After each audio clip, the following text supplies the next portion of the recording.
if y'all thought that the American political theater had become particularly unhinged in like the recent couple weeks, especially what we talked about last week, the Texas State House lady tweeting that Chinese people were enemies of the public. Enemies of the people. By virtue of them being Chinese. It got even worse this week when Steven Crowder decided to release like a 4-minute skit titled The Origins of the KKK. Mm-hmm.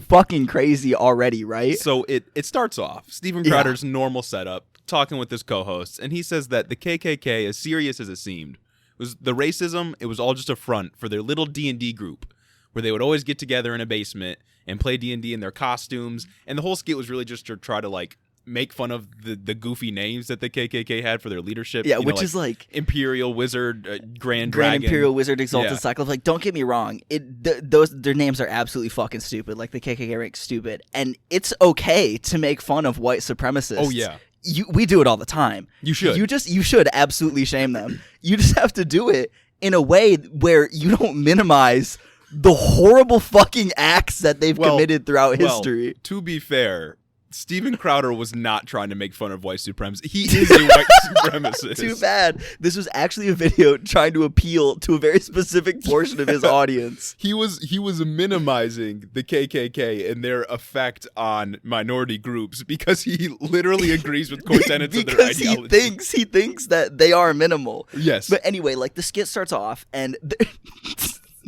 they're in full KKK garb. Uh-huh. They are in like straight up robes. Steven Crowder is in KKK robes. Mm-hmm. And they're playing D&D in the basement. And like you get 2 minutes of them like talking, bickering about the names. And you got their wife yelling about how they're not a real hate group. They're just using it as an excuse to play D&D. And he's like, no, you fucking bitch. I swear to God, we are a real hate group. We're going to go burn a cross on Lionel's yard. Yeah. And then they keep going. One of the characters takes their hood off. Surprise, it's Steven Crowder. Literally wearing a KKK uniform. Literally wearing a KKK uniform, right? Which isn't too far off from, I guess, what he does in regular life. In daylight. In daylight. So daylight. I guess I shouldn't have been as surprised to see that was Steven Crowder actually under the hood there. But anyway, I digress. And at the end of the video, they actually burn a cross on their black neighbor's yard. Mm-hmm. And the camera pans over, and it's the Hodge twins. Yeah. I don't know if you guys know who they are, but they're also like right-wing pundits. They happen to be black, like Candace Owens types. Classic. Just talking about how, systemic racism doesn't exist. Look, we're doing great.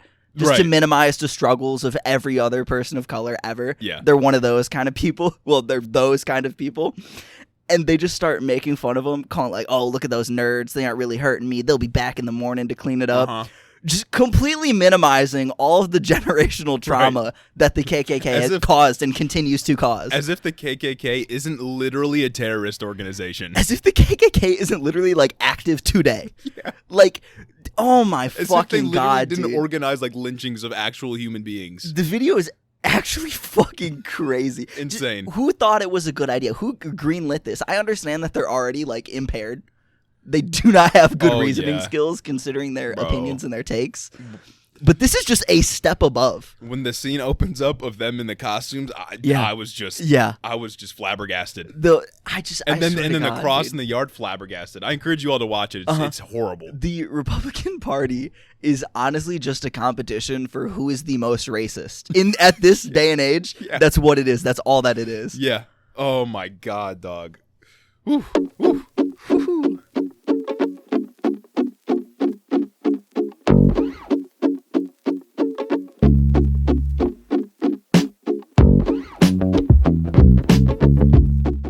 Welcome back to the show, everybody. Welcome back to Head in the Office. I hope you're ready for an interesting episode. We don't have too much news this week. Kind of light on the actual newsy items. But we still got stuff to talk about. We pulled it through for you. We be fishing for it. Of course. But before we get into the show, I'm going to remind you all, check out the YouTube, the Patreon, the TikTok, the Instagram. The Instagram. Right. Check us out on social media. Give us some support. How about the show? we got some followers on the Twitter that we have not tweeted from yet because that's true. Kind of scared to go tweet, but maybe you guys can follow us on there and gas us up. gas us up a little bit, and Gas it'll us up a make little us bit. think maybe we should go for smoke on Twitter now. But speaking of supporting the show, you can leave a 5-star review on Apple to support us, and we'll also read it on the pod, something we're going to do right now. And it's one of the best ways to support us. It's true. Completely free for you. I noticed that we had, on like the big podcast on Apple, how underneath like the title, they'll have like the number of reviews pop up. We finally got that. We got it now? We got it. It says like 4.9 stars, 30-something reviews. Oh, yeah, because we got one 0-star review, didn't we? Yeah. It was like a Classic. 1-star review because people get mad at us, Exactly. Because leftists are oppressed. Bunch of soy boys over here. But we do got 2 reviews to read today. Okay. Thank you all for leaving a review, and again, go leave a review if you want to help out the show. But first one from I Am Doyle 11, subject truly basest of boys. His review, or their review, is: not only is this just a hilarious and informative podcast that is actually leftist, but they had the balls to discuss Elon Musk in a less than favorable light, despite his weird fan army's oddly defensive campaign for him. A truly based podcast that warms this Arizona student's heart. We want all the smoke over here. True. That's what's going on. We will talk shit about anybody, pretty much. And speaking of Arizona, I apologize that you live so close to the existence of the Hyperloop. Yeah, you live so close to the Hyperloop. One state over from the Hyperloop. And you're represented by Kirsten Sinema and Mark Kelly. So true. Is that the other guy? Yeah. Yeah, that dude's just moderate. Yeah. Just peak moderate. Good job on delivering the Senate to the party that doesn't want to destroy democracy. But I'm sorry that those are your candidates. Next review from Zinda, new subject line, new favorite podcast. That's they say, crazy. Good vibes, good talking points, and these guys are really funny and make my workday so much more enjoyable. The older episodes also gave me a lot more insight into some political stuff I missed, so keep up the awesome work. We're happy that we can help curb your alienation from your job. Yeah, we're happy we can do that, and we're also happy we can be literal historians. Facts. We are documenting Let's history. go. The last 7 months, we have documented it all. Fuck around and find us in a history textbook in Exactly. 50 years. Yeah, exactly. And future textbooks are me saying, so according to episode 535 of Head in the Office. That's right. This is what happened on this day.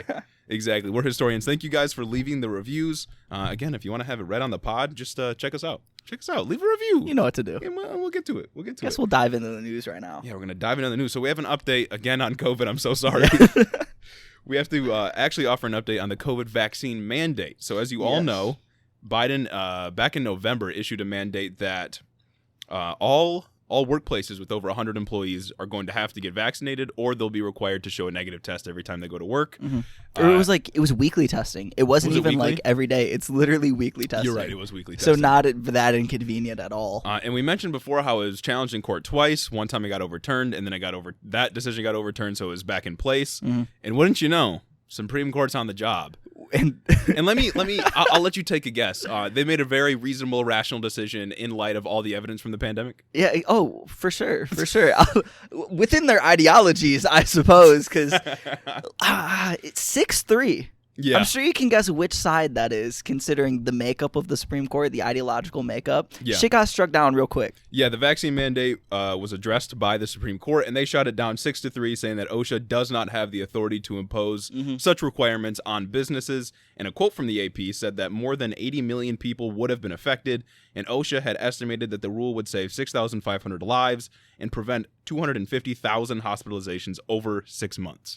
Which is like crazy because I'm pretty sure OSHA literally does have that authority. I would think so. I'm pretty sure the Occupational Health and Safety Association would have the authority over occupational health and safety. You would think that during a pandemic, federal agencies would be able to exercise some power to protect the public health. You would think that during a pandemic, a peak of unprecedented public disturbance, the agencies which specialize in that specific disturbance would have the power to, talk about those things. But instead, the Supreme Court said, actually, Congress didn't do anything about it. So, as if they wouldn't have shot it down if Congress did do exactly, something about it. As if they wouldn't declare it unconstitutional. Exactly. However, there's a caveat here. Supreme Court ruled 5-4 that the vaccine mandate for healthcare workers can be implemented.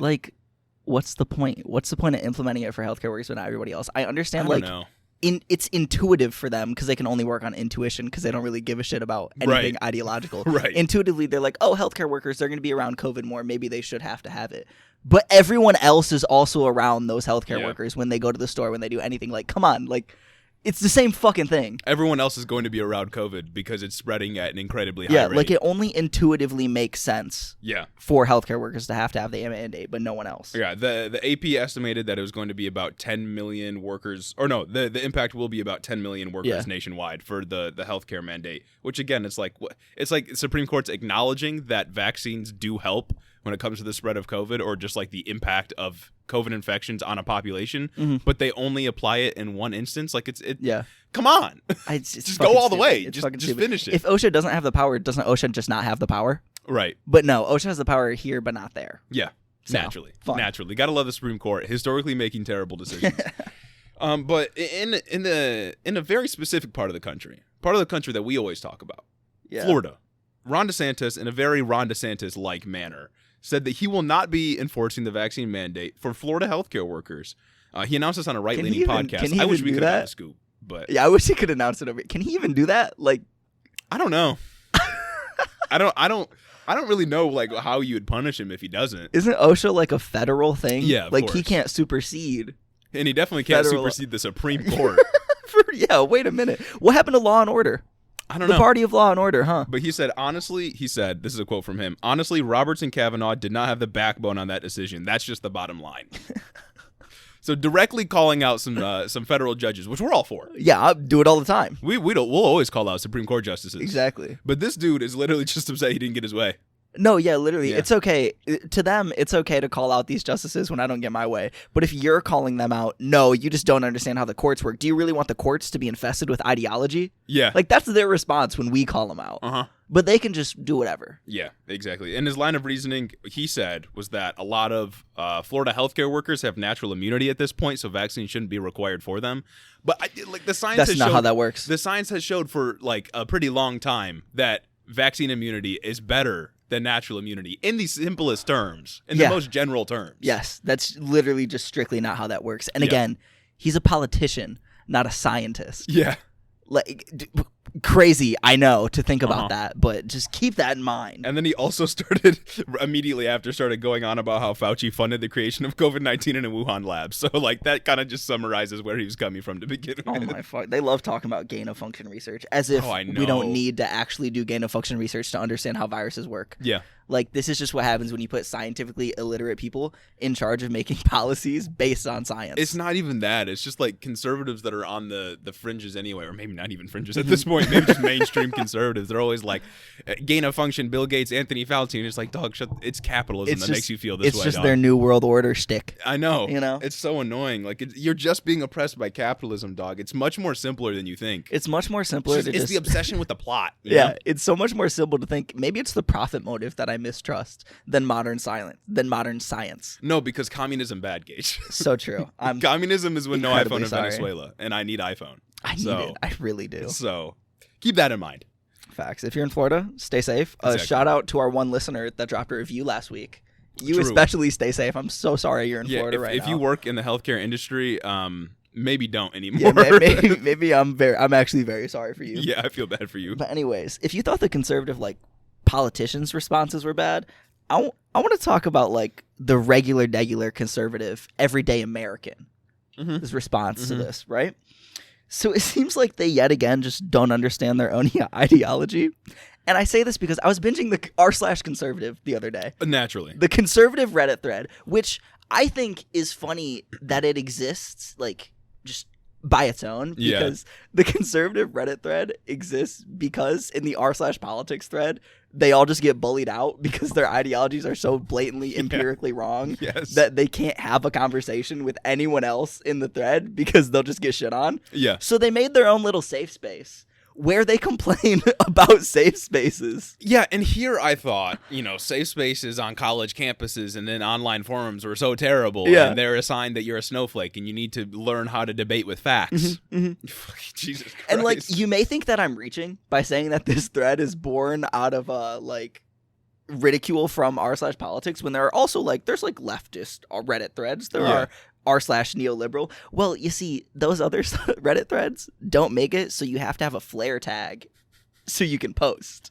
Oh, that's what the arch-conservative does? I don't know if they have it right now, but I remember like a couple months ago, they made it so you had to have a flare tag and have been a member for like a while before you can post anything. Bro, what? Yeah. Oh my God. It's literally a safe space. Oh my God. It's literally a safe space. That's it. That's so stupid. Right? Right? Okay, yeah. But anyways, the general sentiment there is that, now my fucking Arby's or whatever that made me go get the vaccine to stay here is going to get punished because Supreme Court just ruled that the federal mandate can't go through when they don't fucking understand what they believe in. Because they're mad. I saw so many people saying that they're going to be able to sue their employer now for having fired them over their own private internal vaccine mandates. Big dog. That's not how it works. Not at all. Not at all. These dudes be making the best arguments for labor unions and then shit on labor unions. I know. Oh They'd be making the best arguments for like liberals and then go and shit on them. Uh-huh. Because like, listen here. The Supreme Court just said the federal mandate can't go through. They did not deem all mandates unconstitutional. Yeah. They did not say you just can't do this. There's nothing that says that private corporations can't implement their own vaccine mandates. And let me share another secret with you. Okay. The economic system that you conservatives perpetuate is one that allows a boss to be a dictator and decide anything for how you're going to operate in the workplace. Mm-hmm. So if you don't want your boss to be able to fire you because you're not vaccinated, then perhaps you should look into unionizing and combating capitalism, because that is what the economic system you support allows to happen. Perhaps maybe you're realizing that the structure of a company is inherently tyrannical and authoritarian, and your boss can literally do whatever the fuck he wants. Exactly. Unless it's explicitly illegal. Like, we conservatives especially, but everybody loses their mind at the thought of a tyrannical government. Yeah. And an authoritarian government. We see them overseas in other countries, and we lose our mind. We freak out, and we say, like, they need to be taken out. But when that's applied to the economy, and it's just small-scale tyrants operating in their business or their corporation, it's fine. And it's like, nobody cares. But how can you not realize that coercive hierarchies can exist in places other than just the state? You don't even have to like critically think to do that. You just have to be a little consistent to understand that like leap. You know what I mean? Yeah. But I saw so many fucking people talk about how they're just trying to get rid of the critical thinkers. Which leads me into which leads me into this thread that I just want to read. I had to write it down here. So this is the fun stuff. This one person said, and I quote, "These layoffs, the ones that were done as a result of existing mandates, were the modern day equivalent of Stalinist ideological cleansing because they were getting rid of mostly conservative employees." Bro, so you know what Stalinist ideological cleansing was? Yeah. They fucking killed you. Literally. You died. Literally. It's just, shit like this is just oppression porn to them. Like, I swear to God, they want to be the victim literally so bad. It's like, oh my God. It's my God. I wonder why the mandates got rid of conservative employees. Yeah. Maybe it's just that conservative employees are the ones that are violating public health measures. Yeah, it seems like a bit of a spurious connection, my guy. Oh, yeah. It doesn't seem like it's direct causation. Like, I think you got it backwards. They're so fucking dramatic, too. Stalinist ideological cleansing, they are more dramatic than the 13-year-olds on Twitter. Uh-huh. They're more dramatic than those 13-year-olds that are like tankies. Yeah, just that like die hard support the USSR and Maoist China. No matter what. Yeah. Shit is and those guys crazy. are wrong too. By the way. Yeah, for sure. Horribly violent regimes those ones were. We do not mess with authoritarianism, although good things did come out of them. Like the Great Leap Forward. But my point here is like Stalinist ideology, bro, relax. Yeah. You are not oppressed like that, my guy. Calm down. So fucking you dramatic. are oppressed by capitalism. Exactly. Not Stalinist ideological acts, though. I'll speak to that in a minute. But somebody thought that was such a banger that they replied re-emphasizing the part about conservative being the ones targeted, and he added, quote, "Employees with critical thinking abilities that believe in limited government and individual freedom. Unfortunately, the purpose of these mandates has nothing to do with corporate America.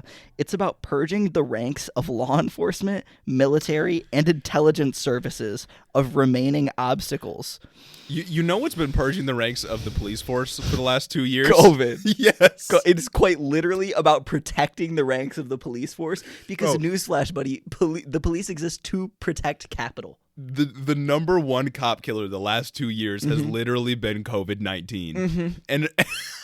And this is just so absurd. Like purging the ranks of law enforcement, military, and intelligence services. All of these institutions that he mentioned exist to protect and in some circumstances seize capital. Bro, I'm sorry that the Wendy's that you work for fired you because you weren't getting a vaccine, but that is not a law enforcement, military, or intelligence service. You're working at Wendy's. And so many of them in the thread were complaining about like, oh, I can't get unemployment benefits because I willingly violated these like mandates. It's like, yeah, you're starting to see the cracks in the system, buddy. Exactly. Like, yeah, one, I'm sure you complained about unemployment benefits for literally anyone else like 3 months ago. But two, like crazy unemployment for me, but not for thee. Right, I know. It's like these like welfare programs or things that will actually just help poor people. They only care about those instruments or those tools when it affects them. Oh yeah. Otherwise, it's like, well, why do you need unemployment? It's like I was fired for I was fired for an unjust reason, so I deserve unemployment. But you, who have lost your job because of layoffs or what have you, don't deserve unemployment because you're not working hard. Jesus Christ. And the reason they're able to dance around like this and jump point to point, even though it clearly contradicts them, is because there is like the liberal establishment cannot fathom actually having a critique of the system. Oh yeah. Because if we actually owned these talking points and owned like, I don't know, just helping people in general, like having an actual robust welfare system that actually helped poor people, then conservatives wouldn't be able to make logical leaps like this because they would recognize that the left is the reason that these institutions exist. Yeah. But like neoliberalism can't fathom having that kind of critique. And it also just extends from conservatism being an ideology born solely out of the individual and based on rugged individualism, where they cannot comprehend anything outside of their own individual experience. They cannot give credence to the experiences of others because it doesn't exist in their minds. Yeah. It's like if Descartes went just completely wrong and reactionary, you know? The problem with other minds, none of you really don't exist. It's just me and my experiences. Exactly. You It's know just the individual. The only unit of society is the individual. Nothing else exists. Facts. It's fucking ridiculous. Just speaking to this thread more, they're so scared that the tactics they've used historically and currently use against marginalized people are going to be used against them, that they have to retreat into conservatism again. Like they're just so fucking afraid. Bro, one of the reasons I'm convinced that they're so afraid of like white people becoming a minority in the country is because they know how bad it is for minorities in this country. They know what they do to minorities, but it's okay when they do it to them. Yes. It's just not okay when it's done back to them. Maybe it's just not okay across the board. There's this one, I think it was a professor or just a lecturer that was speaking to a group of it was a bunch of white people. I think it was one of those like corporate presentation kind of things. It was from years and years ago. Maybe one of our listeners will know. But she was giving a presentation to a bunch of white people, and she was like, raise your hand if you would want to be a person of color in this country. Nobody raises their hand, and she's like, it's because you understand how those people are oppressed. You would never elect to be in that position. Yeah. So you do know what's going on. It's just you want to maintain your own feeling of superiority. Sam, I'm surprised there were none of those annoying like libertarians in the class that just raised their hand. It was like, yeah, actually, as a minority, you have more freedoms. You can say words I can't say. Even though statistics have proven over and over that minorities are discriminated against in this society through all kinds of different functions, I would have more rights as a minority. And it's like when people talk like this, it's just a massive self-report because, again, they are so scared that they're being targeted with these vaccine mandates, like deliberately targeted with these mandates in the same way that they deliberately target people of color with voter ID laws. Yeah. That's it. Yeah. So and to be completely fair, let me be bipartisan real quick. Okay. People shouldn't be being forced back into the workplace anyway. Oh yeah, like no, that is just fact. A symptom of capitalism. That is a symptom of the system that they still support. Like you shouldn't for the most part, unless workers absolutely have to be in person to do their job, you shouldn't be in the workplace. Oh yeah, you should be working at home right now. Yeah. Or like arranging some other system where it doesn't matter if you're vaccinated or not because you're not interacting with other people. Yeah. But like you live in a society. If you want to reap all the benefits from living in a society, in a civilization, you gotta like do what's best for the people around you. Yeah. And you don't get to go and overwhelm the hospital systems and then stop Granny who's having a heart attack from getting a fucking hospital bed. That's what it's all about. And it's also just like, it's important to adopt their framing in instances where you just make fun of them to heighten the contradiction, to hopefully show other people and illustrate how absolutely absurd their positions are from their own perspective. Like, they wouldn't even agree with themselves if they could step outside their body and listen to themselves spew this shit. Yeah, look, and as leftists, sometimes I feel like, at least for me, I overestimate the competition. Like, I overestimate who our enemies are going to be and how they're going to perform.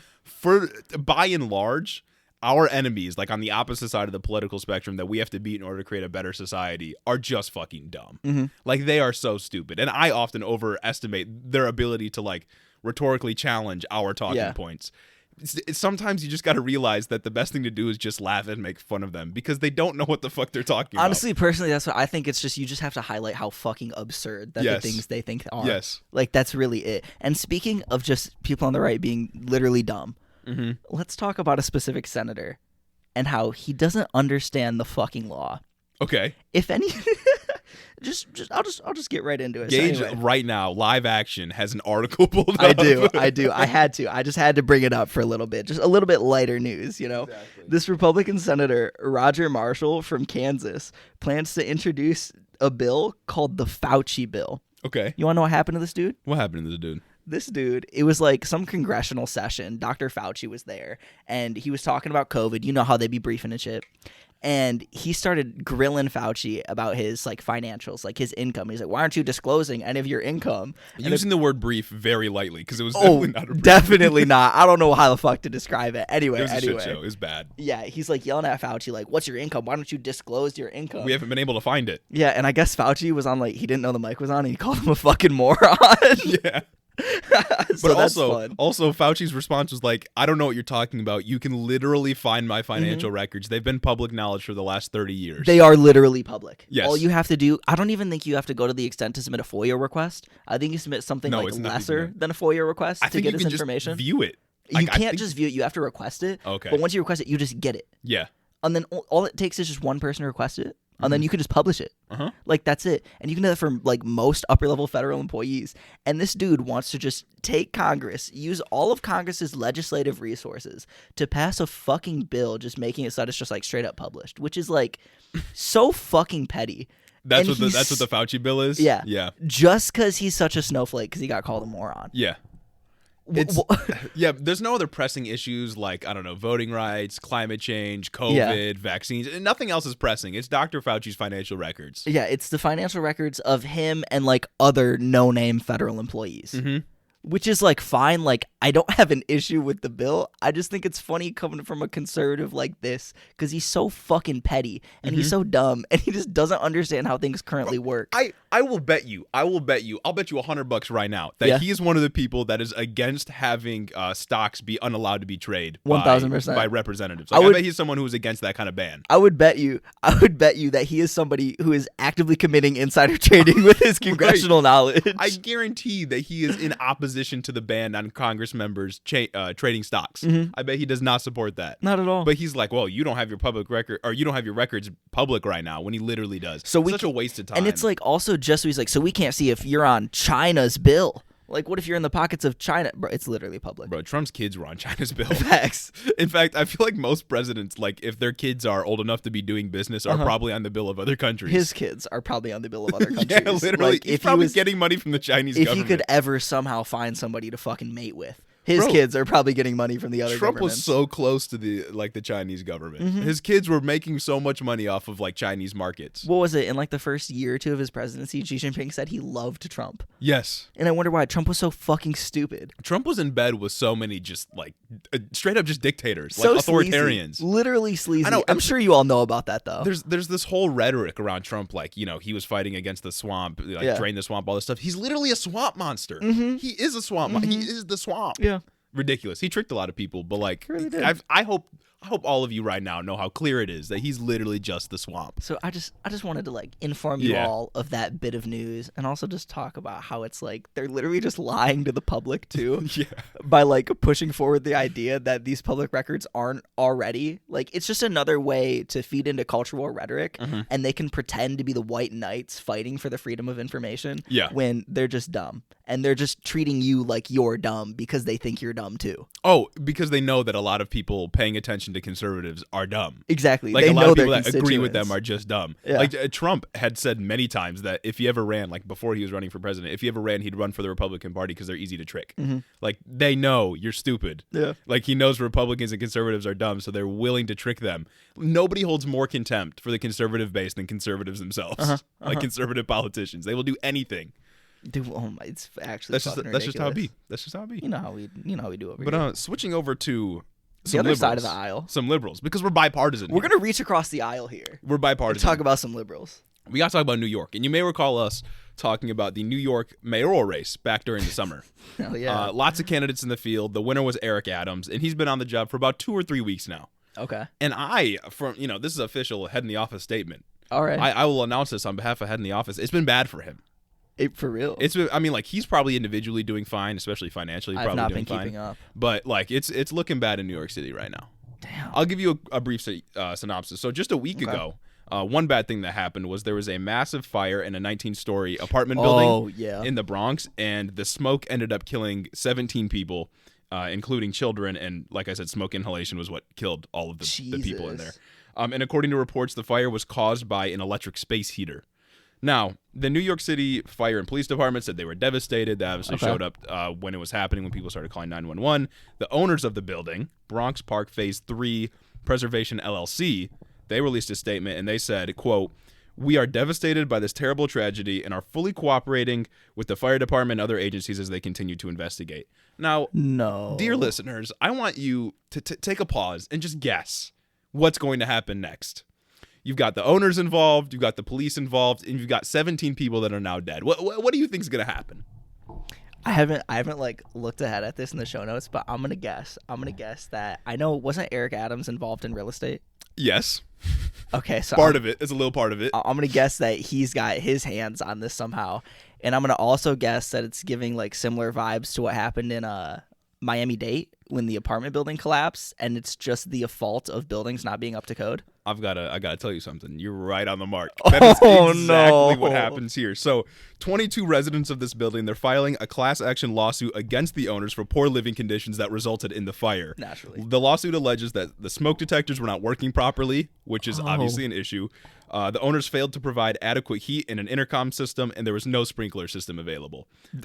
So like obviously there was a bunch of other like things that are being alleged in this lawsuit, but the main one that stuck out to me was that people didn't have proper heat. So in the winter, they felt as though, especially in New York, in the New York City winter, you have to buy a space heater, and space heaters are known to cause fires. Yeah.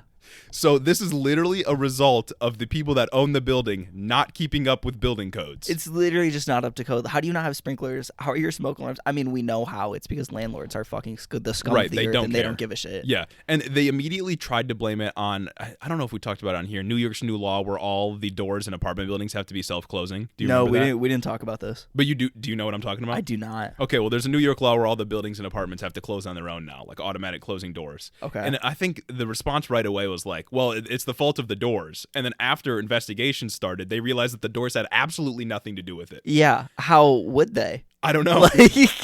I don't know. It's a fucking apartment building that caught on fire. How would the doors have anything to do with it? Yeah, exactly. It's another example of landlords just making massive amounts of money off of this kind of property, off of low-income people that need somewhere to live in New York. They're literally slumlords. While skirting regulations and building codes, and then people die. All for the name of profit. Yeah. Like, again, profit motive. Now, little sussy. You may be asking, how's Eric Adams connected to this? Okay. You know, he's the mayor of New York, but how is he connected to this? Well, Bronx Park Phase 3 Preservation LLC is actually a group of 3 individual housing developers, one of which is Camber Property Group. And Camber Property Group is owned by this man named Rick Gropper, and he's on Eric Adams' housing team. His housing task force. So really? He's directly connected to the mayor of New York. I think I remember. Wasn't he also in like some shit? Like, weren't people calling out Eric Adams for bringing this guy on? Yes. On his housing team, like way back when? Before this even happened, because they were like, he's literally just a capitalist, and Eric Adams has him on his housing team of like 20 or something people. Oh my God, that's tough. Mm-hmm. That's tough. Apparently, Camber Property Group is. I was looking at their website. Apparently, they're known for building "quote unquote" affordable housing. Oh, so which is just an absolute fucking joke. Known for building overplaced slums. Yeah, and I was reading this what it sounded like neoliberal article. Okay. And they were saying like, well, you know, Camber Property Group, they're not slumlords. They don't do anything like that. They focus on building affordable housing, which is literally just code for they build housing to overcharge poor people and then not provide good living conditions. Affordable housing really just means we're providing housing that's barely under market value. Yes. And we're going to soak up a bunch of subsidies from the government. And we're just going to put them into our pockets and not check the smoke detectors. Yeah, I want you all to think about this for just a quick second before I go on with this neoliberal article. Mm-hmm. Think about in the United States of America, the wealthiest country in the world, how the fuck are we letting poor people in apartment buildings die from fires when how many rich people do you think die from house fires every year? Probably like maybe half a person. Yeah. Like when you bear out the statistics. Like why is it like basically like living in a third world country for poor people in America? It doesn't make any sense. That's just unfathomable. Like our infrastructure is so poor that poor people literally feel like they're living in a third world country. And it's like, how are you a libertarian or just like a conservative and think that, oh yeah, it's because of regulation? Right. Like, yes, we need to continue to deregulate despite contractors not following current regulations and it resulting in death. The deregulation argument always baffles me because we know what it looks like when there's no regulations. Like for working conditions specifically, we know what happens. People get shoved into sweatshops for 6 days out of the week, 40 hours a day, and then the building catches on fire and they die and the capitalist just relocates. We know what happens when there's no regulations. People suffer. And the only reason that living conditions have improved, working conditions have improved, is because of regulations. And their arguments are so incredibly fucking stupid. I remember that when the condo fell in Miami-Dade, people were saying that, well, if we were in like an anarcho-capitalist framework, we would see that the developers of the condo would want to follow code, because then nobody would want them to develop their property if they didn't follow code in the future. People would not pay attention. Exactly. That doesn't work when these issues don't manifest until 30 years later. Yes. And then the people who actually like did the developing, made those decisions, are already done and out of the company, and they've washed their hands of it all. And they've literally made like hundreds of thousands of other apartment complexes across the country. Exactly. Like they do not give a fuck. Like, it's absolutely insane to think that they would ever be held accountable, especially when there's no state to even attempt to hold them accountable to any kind of regulation. And then they go around and say that things I want, like universal health care, are utopian. Yes. When they think that everyone's just gonna magically follow the rules if there's no more regulation. Right. Everyone's just going to magically do the right thing because free market forces will guide them into doing the right thing. Yeah, bro. Massive corporations wouldn't step in and just start acting like feudal lords or anything. Exactly. People wouldn't price gouge even more than they already do in natural disasters. Jeff Bezos and Elon Musk wouldn't literally be god kings of America. Oh my God, dude. I know. I hate free market Andes.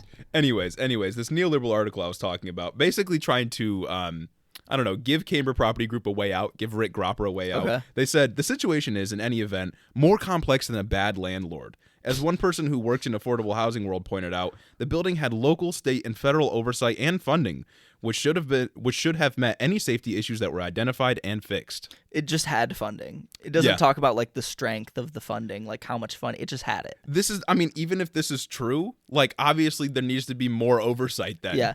Yeah. Because the building still caught on fire because people didn't have enough heat in the winter. Like, okay, it's not just a bad landlord. It's a bad whatever the fuck you're saying too. Yeah. Like, it's all of these things, and we know that affordable housing is notoriously underfunded. Oh, yeah. We know that all of these programs are notoriously underfunded, and all the people that work in these programs are overworked and underpaid. Also, the word affordable has no meaning when we're talking about housing anymore, because it's still not affordable. It has no meaning when you're talking about anything in New York either. Like in New York, the word affordable means like you'll have $4 left over at the end of the month. Like you won't literally die. Well, in this case, some people literally did. Oh my God. It's all the way. And in this society that we live in America, we focus so much on individual responsibility and pull yourself up by your bootstraps. But when something like this happens, why is it that landlords are not held individually responsible for their own failings? It is always pinned on like the state, or it's pinned on the individual people, or hell, it might even end up being pinned on the guy that had a space heater. Or in their case. Like, why is that the case? Oh, I wouldn't be surprised at all if the argument is that the dude that had the space heater had it, if there's some fucking clause in the lease agreement saying you can't have space heaters. Right. Because I'm sure there was, and I'm sure that's going to be their way out. But it's also just like the idea of how anybody can start an LLC for whatever they're doing and then just absolve themselves of any liability, no matter what. Yes.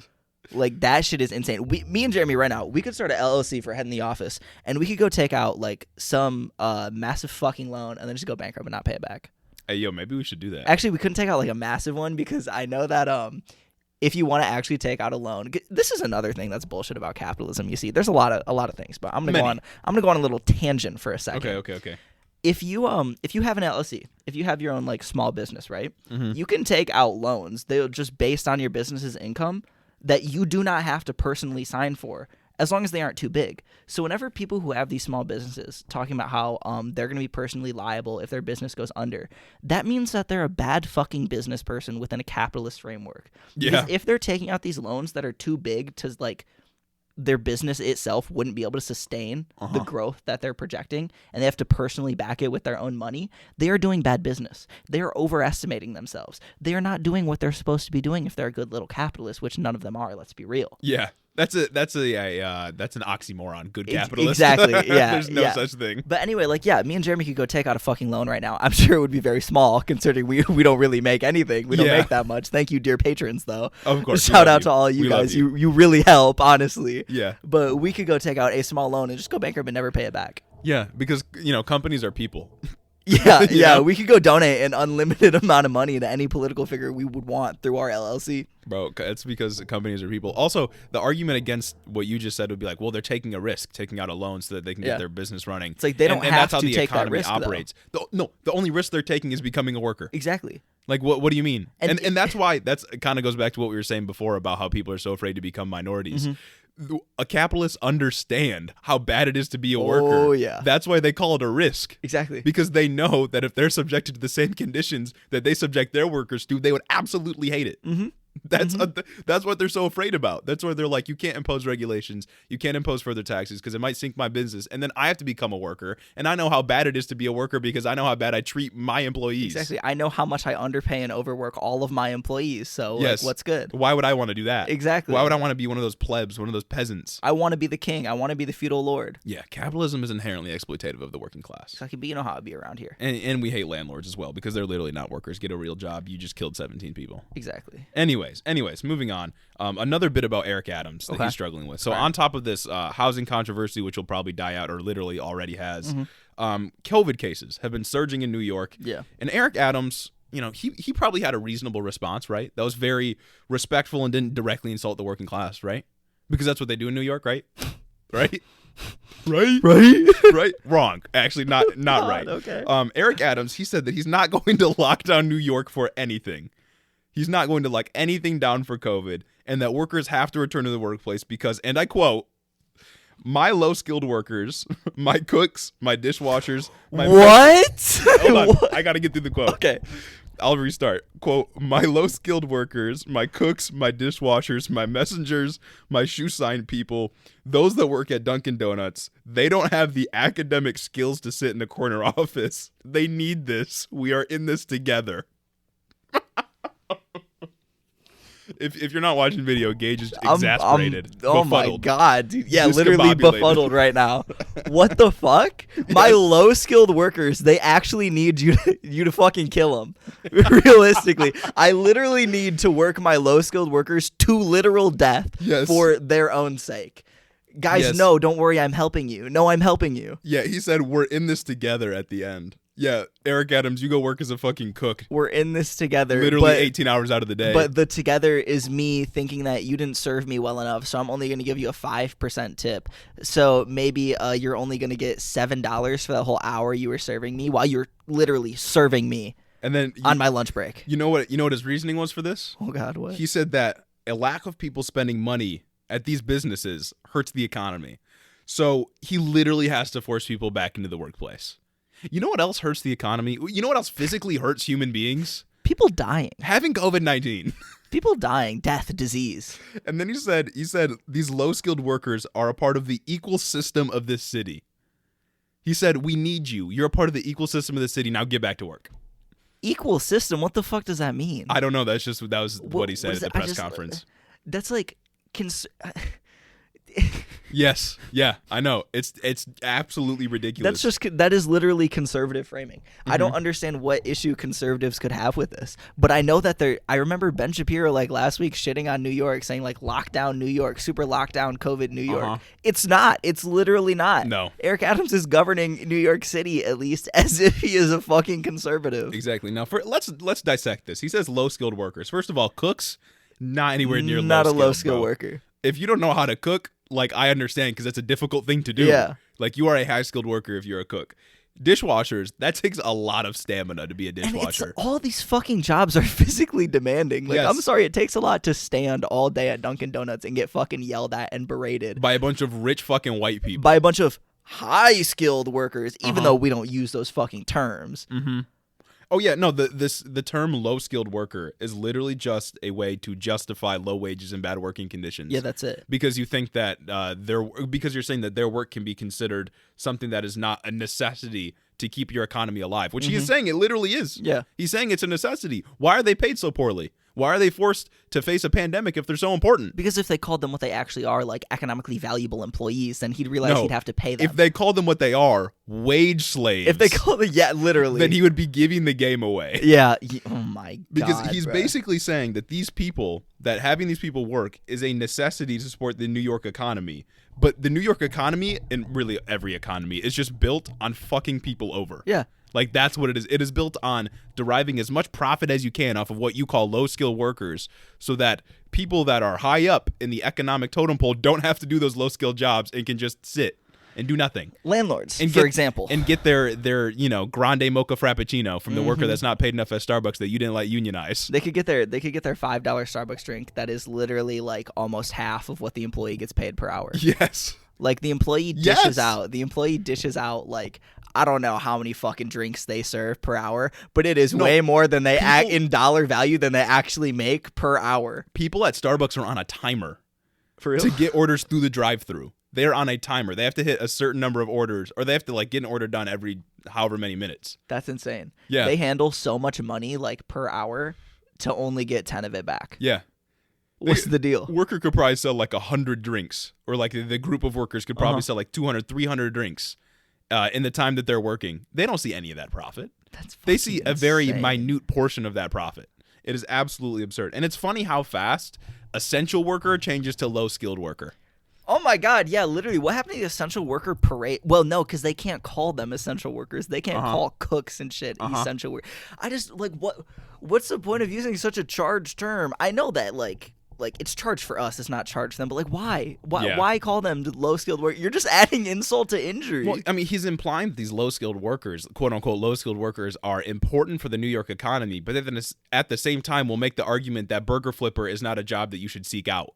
Yeah. Like, if these workers are so important to your economy, why don't you pay them more? Like, if they're so important to you, if that's what is needed to stimulate New York's economy, then why aren't these people paid adequately? Why aren't they treated like they're important? Yes. He literally just said they are integral to the economy. God damn. That is literally what it means to be a wage slave. Yeah. He said they don't have the academic skills to sit in the corner office. What the fuck does that matter? Literally, most academic skills aren't worth shit anyway. Right. Like, come on now. That's what I'm saying is like even if you have academic skills, you're just going to end up also being a wage slave to a corporation probably. Yeah. Like, come on, dog. 50% of people don't use their fucking major. Yeah. I'm probably not going to use my major when I graduate. I'm hopefully not going to use my major when I graduate because the pod blows up. Exactly. You won't need That's a to. little side It won't note, even be a necessity. Yeah, hopefully I won't need to Slide do in that in real quick. You already know how that goes. It's just absolutely disgusting, and it reminds me that New York, and I mean even like how every like Democratic stronghold, quote unquote, is just a neoliberal safe haven. They are all hells. It's they disgusting. are neoliberal hellscapes. Mm-hmm. I guess you could say that Eric Adams is a soggy cookie. Oh, true. Exactly. Eric Adams is literally a Eric soggy Adams cookie. is a soggy cookie, and I say that deliberately to draw your mind back to an episode we did a couple months ago. At this point, talking about the Virginia gubernatorial race and the winner, Glenn Youngkin. If you didn't know, Glenn Youngkin was just sworn in on Saturday as the new governor of Virginia. I'm so glad. And his first like action as governor was to sign 11 executive orders, which I thought conservatives went crazy over EOs on day one, but not when it's them. Naturally, not when it's them. But I wanted to draw attention to like 3 specific executive orders that he signed because this shit was fucking wild. One of them was just an executive order banning the teaching of critical race theory in schools. What the fuck does that mean? I don't know. What does that entail? What are you banning? Are you just banning them teaching about slavery? I guess. I mean, that's what most of these CRT bans are, is literally just like you can't teach people about Martin Luther King anymore. Yeah, no, that's it. Like, that's it. You can't teach them about Martin Luther King. Maybe you can mention his name. I'm pretty sure in Texas, they legally aren't required to tell you that the KKK is morally wrong. Steven Crowder would love it. In fact, he'd want a law that requires you to tell people that the KKK was morally, neutral.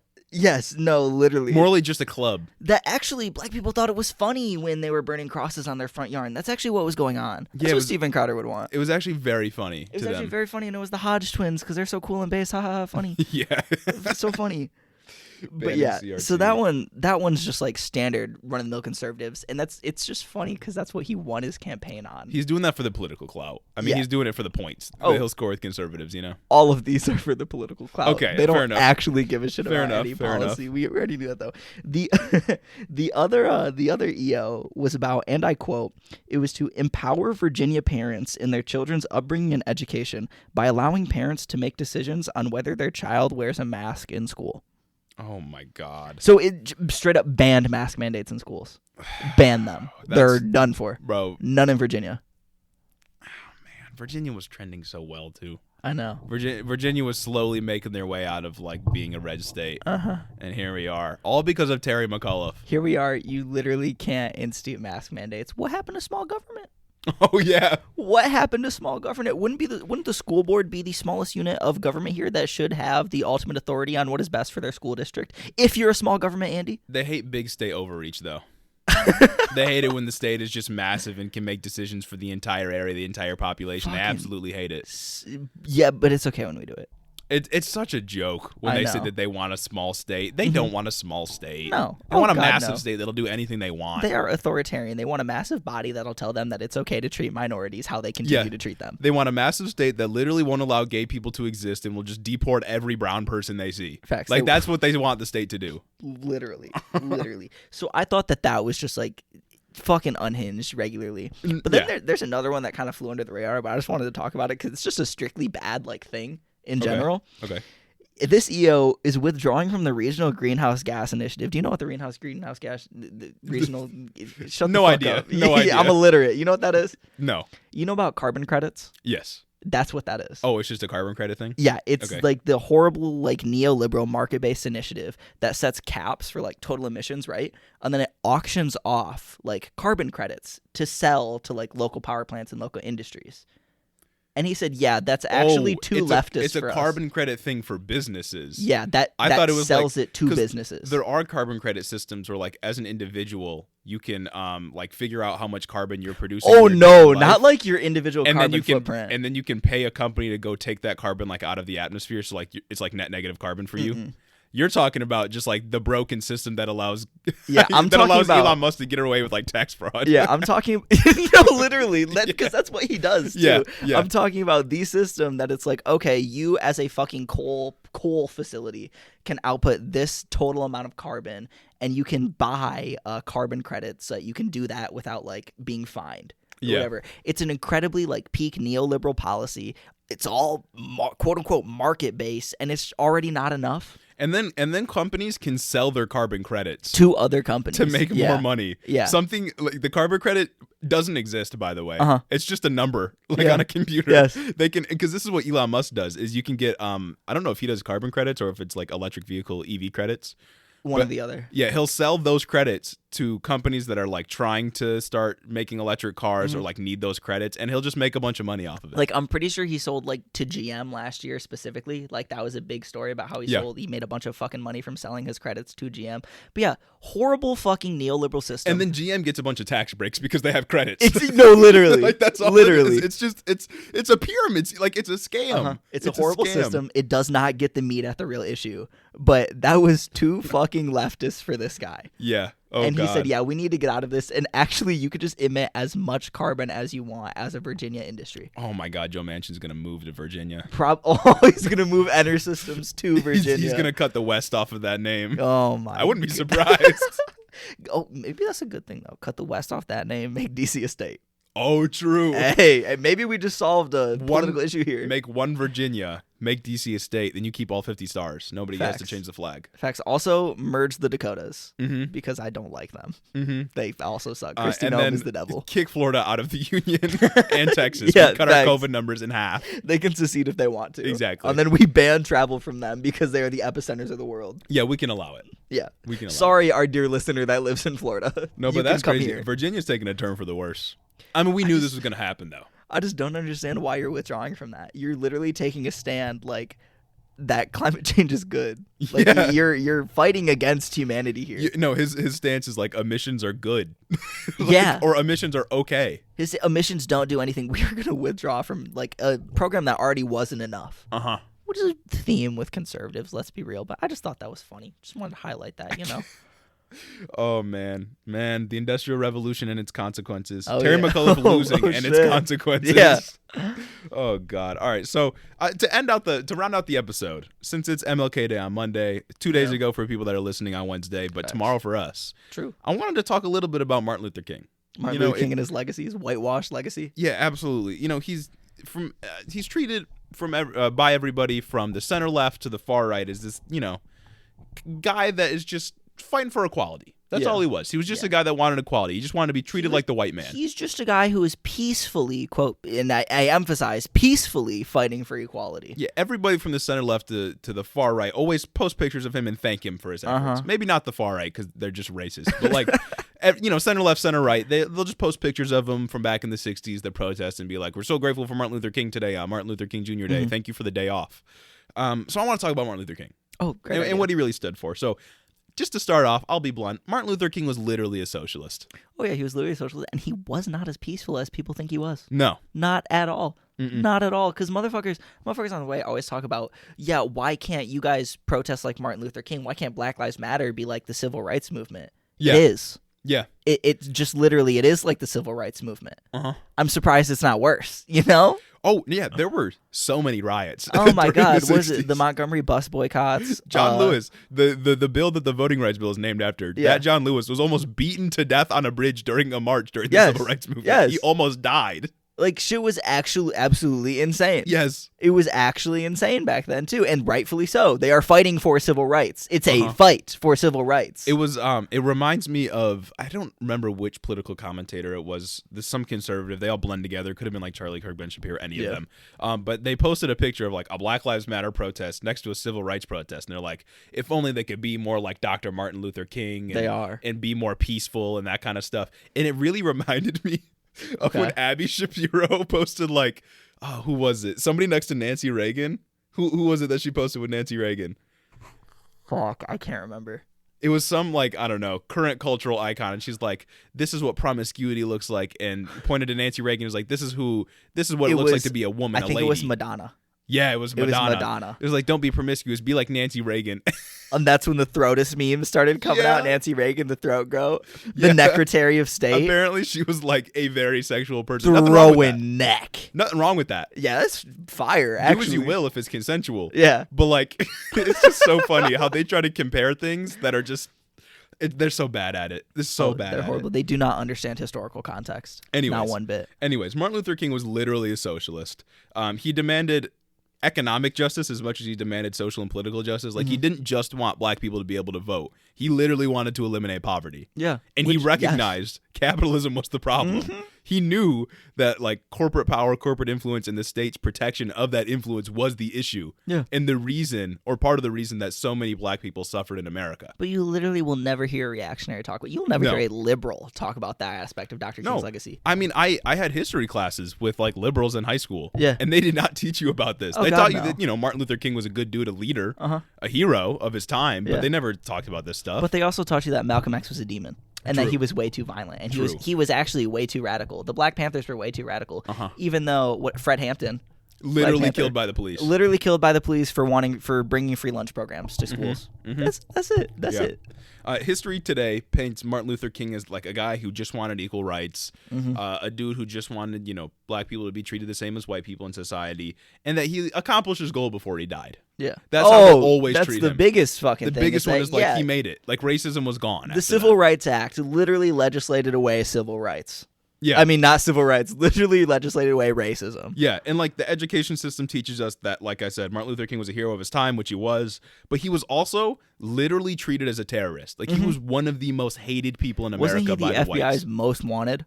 Yes. Or some shit like that. He was killed by the FBI. No, yeah, for real. Like that's not a conspiracy anymore. Like there's pretty good evidence to suggest that Martin Luther King was literally killed or plotted to be killed by the FBI. He had been in and out of jail 20 times. Literally 20-some times. Yeah. Like he was hated for his activism. The entire civil rights movement was hated for their activism, but they got done what they got done because they held the government by the fucking balls. Yeah.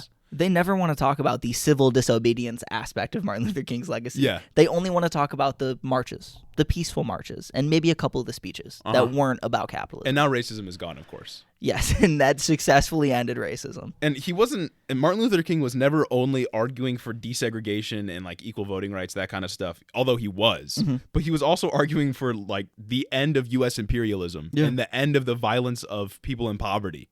Like that's what he was arguing for, and not just for Black Americans, but for all races, because he recognized that people in poverty can be of any color and they're all oppressed under capitalism all the same. Like it doesn't matter. Base Dr. King. And he specifically even noted that, like I said, it's not just a race-based thing. Although, of course, he was at the front of the civil rights movement, which focused on race because, you know. Yeah, because intersectionality, naturally, these income-based inequalities are exacerbated by the system strictly against Black people and other people of color. Yeah, and he knew that. And he wanted a complete reconstruction of society. But ultimately, history doesn't teach you any of that because that is not palatable to the American view that capitalism is good and that the civil rights movement was only calling for racial justice and nothing else. History has already incredibly whitewashed Martin Luther King and already just demonized Malcolm X for just the only explicit reason of defending capital. And then you have people today that dare to say that what the fuck was I getting at? I literally just lost my train of thought. Bro, I don't know. It's a mystery. It's all the whitewashing. It's getting to your brain. I literally They put like a kill switch in your brain when you were in school. Probably did the CIA right there. They said, cut it off, cut it off. They knew you were getting to a good point, and then they just hit a kill switch. They knew exactly where you were getting at. Oh my God, yeah. Whitewashing Malcolm X. No, it's reactionaries today dare to say that critical race theory is pervasive throughout schools, even though we already teach an inaccurate version of history that favors the perspective of capital and that favors the perspective of the white man at the time. Yeah. Like, history is already incredibly anti-real history.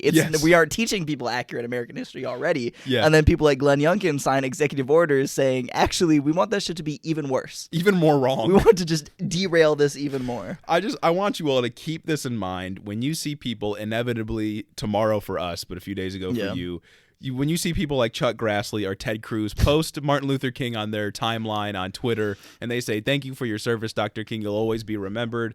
Because these right-wingers, people in Congress, people today that are on the right, would literally have been the ones calling Martin Luther King the N-word. Another point that I wanted to make specifically about that, specifically about Chuck Grassley, that's kind of what sparked it in my mind, is that this dude's like, what, 90?